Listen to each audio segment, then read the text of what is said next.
Hey, good morning ka-coffee, Luzon, Visayas at Mindanao. So nandito po tayo sa PICC kasi ngayon po yung reopening nitong PICC.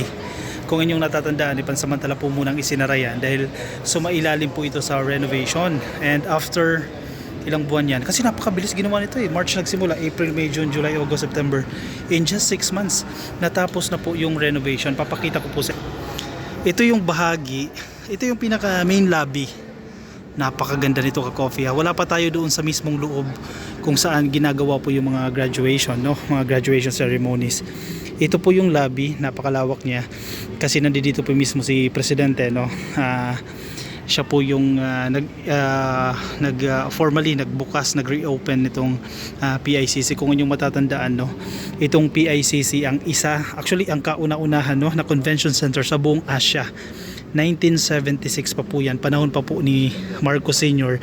nung ginawa po itong PICC, and after 40 years ngayon lang po ulit ito nagkaroon ng major renovation. Ibig sabihin napabayaan ito ng medyo matagal-tagal. Kung inyong papansinin, karamihan po sa mga projects ng Marcos administration hanggang ngayon nagagamit pa po natin, no?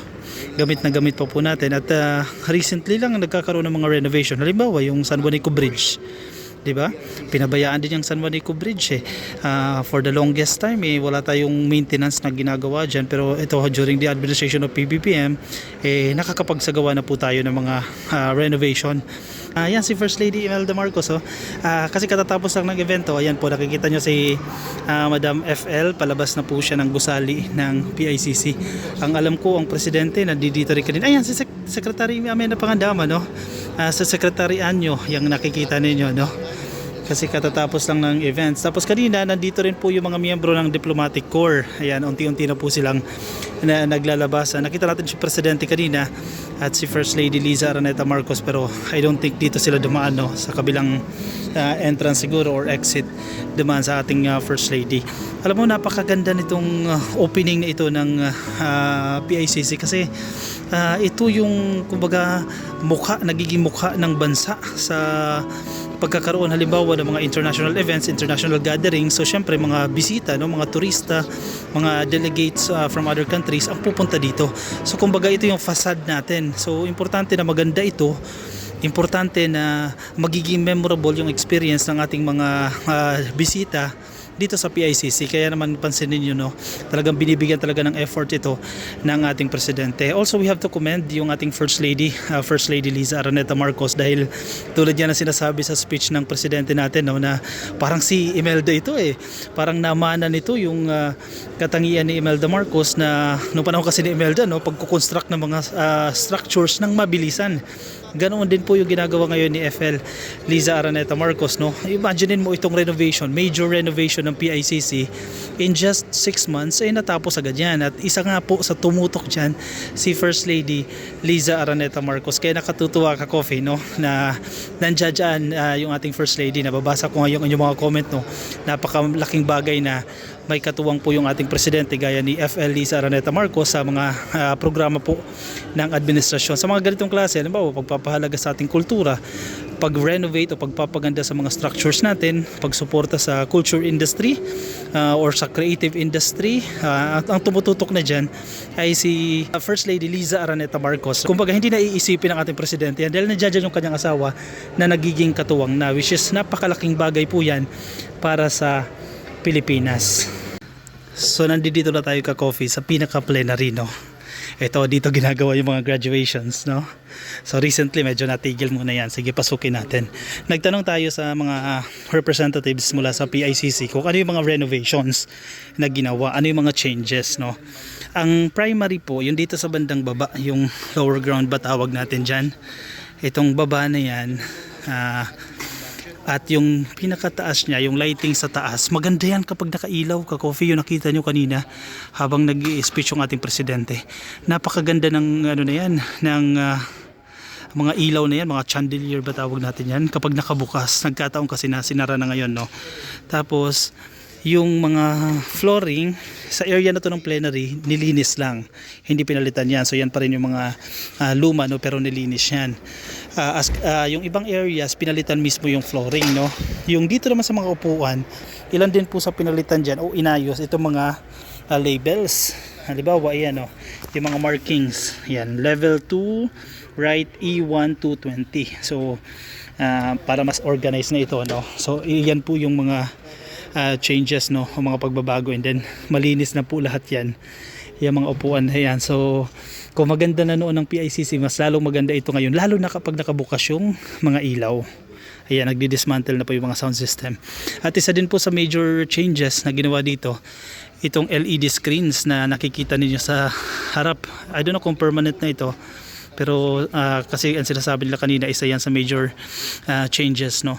So mukhang permanent na yung LED screens na yan. So usually kasi pag may events, magrerenta ka ng LED screens, no? So from time to time set up ka and then dismantle. So I think permanent na yung LED screens na yan. Ito yung pinaka-itsura ng lobby papasok doon sa plenary. Hindi ko nakita itong mga structures na ito, no? Itong mga furnitures na to, o itong mga display na yan, pero I think bago ito, no? Yan, ito yung main lobby. Sorry, not the main lobby, the lobby going to the plenary. Yan, nandito tayo sa may bridgeway. Sa mga nakarating na ng PICC, ayan, dadaan kayo dito, no? Major renovation ito, kasi kanina nagtatanong-tanong din tayo. Marami pong binago dito, no? Even yung mga tiles pinalitan din po. Tapos bago yung mga hindi ko alam kung itong mga TV, mga monitors, yung air condition mas maganda. At ang isa pang sinasabi nila dito, yung wifi napakabilis daw po. Test natin kung talagang mabilis talaga itong wifi na to. Oo nga naman, mabilis ka makakapag-upload, no? Ito yung pinaka niya. Tawag nito, Malagarden, yung Malagarden area na to. Nakalimutan, courtyard. Ito yung courtyard, no? The excellencies of the diplomatic corps, the honorable members of our cabinet, honorable members of Congress, PICC General Manager, Attorney Nicolette Ann Cruz, and congratulations, by the way, because you have continued in the tradition of my mother's construction project, which she managed to do in an instant. You have done the same. Well done. And of course, the guiding light, the inspiration, well, she's not the architect, but she was the one who put everything together.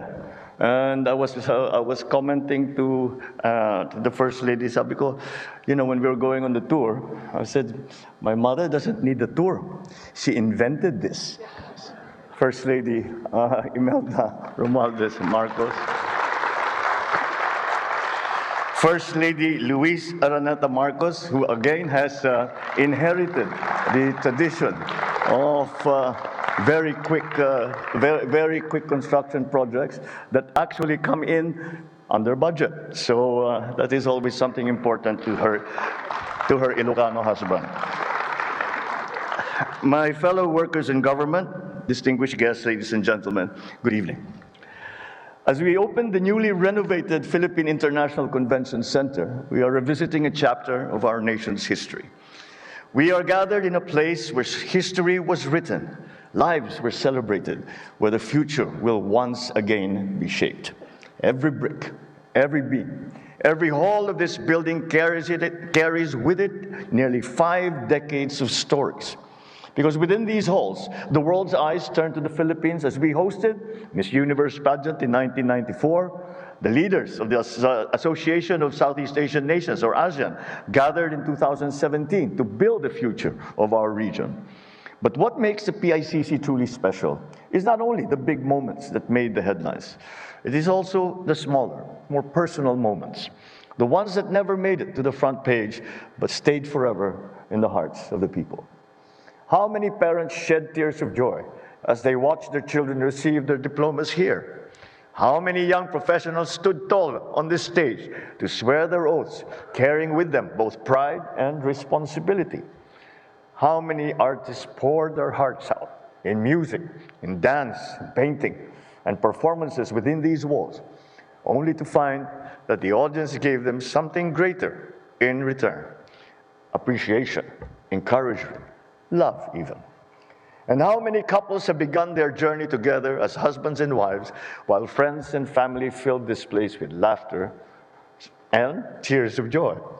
These are the memories that give life to PICC. These are the stories that turn a hall of concrete into a home of the Filipino spirit. As we look ahead, we recognize the PICC is that as a symbol of Filipino resilience and creativity. And that is why, with the PICC's golden anniversary in 2026, and coincidentally, our hosting of the ASEAN Summit, we reaffirm our commitment to preserving and modernizing the PICC for many generations yet to come. At the center of this effort is the vision of then First Lady Imelda Romualdez Marcos. She first conceived of an international convention center for the Philippines and the artistry of national artist for architecture, of course, Lindy Logsim. His magnum opus has been restored with care and with skill. Its sharp, brutalist lines now meet softer tones and warmer light, reminding us that even in strength, we must include grace. Even in grandeur, the Filipino warmth and hospitality must shine through. The challenge has always been to strike a balance to honor history while meeting the demands of the future. And so we have equipped this architectural marvel with new technologies so it can deliver the very best for our people. From the state-of-the-art audiovisual systems, energy-efficient lighting, complex wide high-speed Wi-Fi to enhance security, it is now a venue that will serve both domestic and global needs. And because we believe that art must live with us, the PICC will also showcase a newly curated art collection with priceless works from Filipino masters. This features key pieces from the Bangko Sentral ng Pilipinas. None of this would have been possible without the brilliance and dedication of experts across so many fields. Their hearts, their minds, their hearts made sure that we celebrate today that is worthy of our celebration today is worthy of the legacy of PICC. Of course, I must express my deep gratitude to the First Lady Liza Marcos. Because through her efforts, from providing free medical services to love for all, to breathing life into the Pasig River, and now rehabilitation of the PICC, she has shown consistency, determination, and optimism. What a lucky man I am.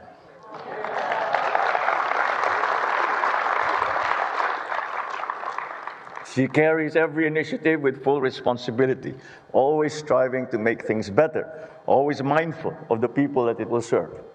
Truly, I could not have asked for a better partner in this journey of service.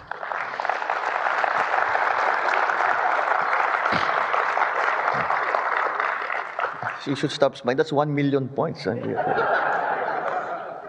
that will be my goodwill for a long time to come. As we reopen the doors of the PICC, let us also open ourselves to a greater challenge, to create, to imagine, and to contribute. Support our artists, our painters, our musicians, our performers, for in their creativity we will find not only beauty, but the very soul of our nation. And beyond appreciation, let us take part in that creation ourselves. It can be a short reflection written in a notebook, a song hummed at the end of a long day, a painting done by a child, or even a simple story shared with family. Every act of creation, no matter how small, is an act of courage. It is an act of hope. If the PICC has shown us anything, it is this, that creativity, when nurtured, endures. That artistry, when given space, inspires. And that every Filipino, no matter who or where they are, can bring light, meaning, and beauty to the world. So together, let us ensure that the PICC will remain as a testament to the artistry, ingenuity, and passion of the Filipino people.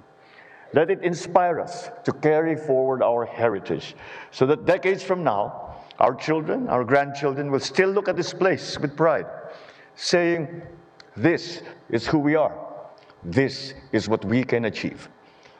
This is what PICC is and what it will always be, so long as we'll continue to nurture that legacy. Maraming salamat po. Mabuhay ang sambayan ng Pilipinas. Thank you, Mr. President. Isa itong PICC, talagang masasabi nating Tatak Marcos. Administrasyon ni Marcos Sr. nang ginawa iyan, and administrasyon din po ni Pbbm na nagkaroon po ng major renovation dito sa PICC. Napakaganda, hanggang ngayon ginagamit pa natin. Yun yung kagandahan sa mga Tatak Marcos na programs no? Pangmatagalan. More than 50 years, 60 years, 70 years nagagamit pa natin. Ibig sabihin sulit po yung nagagastos ng gobyerno sa mga proyekto po basta pag sinabi mong Tatak Marcos. Di ba? Napakaganda. Sana alagaan natin ito at tumagal pa ito ng mas mahabang panahon. Again, maraming salamat po sa administrasyon ni PBBM at hindi ito napabayaan kay First Lady Liza Marcos and of course sa management ng PICC dahil po sa efforts, initiatives nila na mapanatiling maganda itong PICC na again, ang tulad na sinasabi ko sa inyo kanina ay mukha na po yan ng Pilipinas. Thank you, thank you. Siya baka may mga komento kayo, opinion o reaksyon, ilagay dyan sa ating comment section para mabasa po ng iba nating mga ka-coffee. Yung mga nasa Facebook na di pa po naka-like and follow, please like and follow. YouTube subscribe, TikTok subscribe. At magkita-kita tayo ka-coffee sa akin sa susunod na videos. Paalam po sa inyo. Bye-bye.